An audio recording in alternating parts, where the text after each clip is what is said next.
Как определяме възрастта на един аквариум? Това е периодът от неговото пълнене до момента, в който изпразните всичката вода, измиете стъклата и грунта.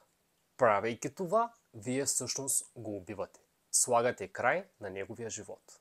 Този аквариум зад мен е на 8 години.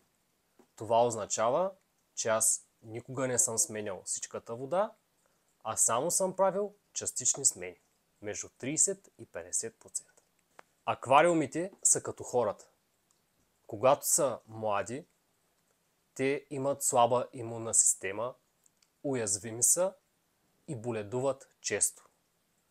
Ако искате да имате здрав аквариум, който да има по-малко водорасли, рибите и растенията са здрави, той трябва да озрее.